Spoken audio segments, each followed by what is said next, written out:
चार रानियों वाला राजा। एक बार एक रईस राजा था जिसकी चार रानियां थीं।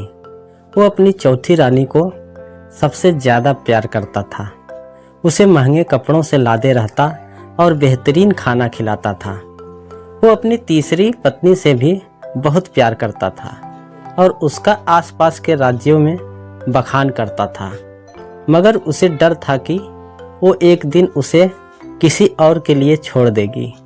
वो अपनी दूसरी पत्नी से भी प्यार करता था और वो उसकी हमराज थी और वो उसके साथ हमेशा सहानुभूति, इज्जत और धैर्य से रहती थी। जब भी राजा को कोई परेशानी होती थी तो वो उसे बताता था ताकि वो राजा को उस परेशानी का हल बता सके। राजा की पहली पत्नी राजा की सबसे वफादार थी और राज्य और उसकी दौलत बढ़ाने में बहुत मदद करती थी, मगर वह अपनी पहली पत्नी से प्यार नहीं करता था। एक बार राजा बीमार पड़ गया और उसे समझ आ गया कि उसके पास समय बहुत कम है। इसीलिए उसने अपनी चौथी पत्नी से पूछा कि मैंने सबसे ज़्यादा प्यार तुमसे किया है और तुम्हें सबसे बेहतरीन चीज़ों से नवाजा है, तुम्हारा सबसे ज़्यादा ध्यान रखा है।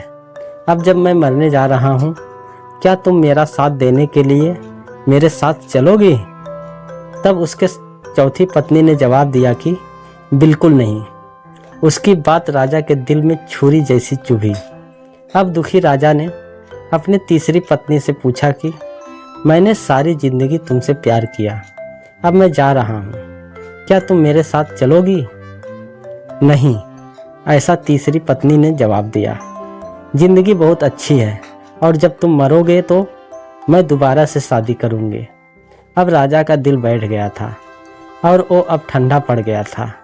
फिर उसने अपनी दूसरी पत्नी से पूछा, मैंने हमेशा ज़रूरत के वक्त तुमसे मदद मांगी और तुमने भी हमेशा मेरा साथ दिया, लेकिन अब जब मैं मरूंगा, क्या तुम मेरा साथ देने मेरे साथ आओगी? माफ़ करना, इस बार मैं तुम्हारी मदद नहीं कर सकती। दूसरी पत्नी ने जवाब दिया, ज़्यादा से ज़्यादा मैं तुम्हें तुम्हारी कब्र तक छोड़ सकती हूँ। उसका जवाब बिजली की तरह राजा को लगा और वो बेहद दुखी हो गया। तभी एक आवाज़ आई, मैं आपके साथ चलूँगी और जहाँ आप जाएंगे वहाँ आपके साथ चलूँगी। राजा ने अपनी नज़र घुमाई तो उसकी पहली पत्नी खड़ी थी। वो बेहद कमज़ोर थी क्योंकि वो खाती नहीं थी। दुख से भरकर राजा ने कहा कि जब मेरे पास मौका था तब मुझे तुम्हारा बेहतर ध्यान रखना चाहिए था। दोस्तों, इस कहानी से हमें यह सीखने को मिलता है कि हमारी चौथी पत्नी हमारा शरीर है। हम चाहे इसे सजाने धजाने में कितना भी दिल लगाएं, मृत्यु के समय ये हमें छोड़ जाएगा। हमारी तीसरी पत्नी हमारी संपत्ति और दौलत है। जब हम मरते हैं ये औरों को मिल जाती है। हमारी दूसरी पत्नी हमारा परिवार है, चाहे वो कितना ही हमारा साथ क्यों ना हो। ज़्यादा से ज़्यादा वो हमारे साथ शमशान तक ही जाएंगे, पर उससे आगे नहीं। हमारी पहली पत्नी हमारी आत्मा है।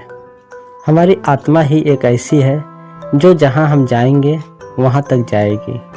इसीलिए इसे उपजाएं, ताकतवर बनाएं और इसका आज से ही ध्यान रखें। यही दुनिया में आपका सबसे बड़ा तोहफा है। तो दोस्तों, वीडियो अच्छा लगा है तो लाइक, सब्सक्राइब और कमेंट करना ना भूलें। वीडियो देखने के लिए धन्यवाद।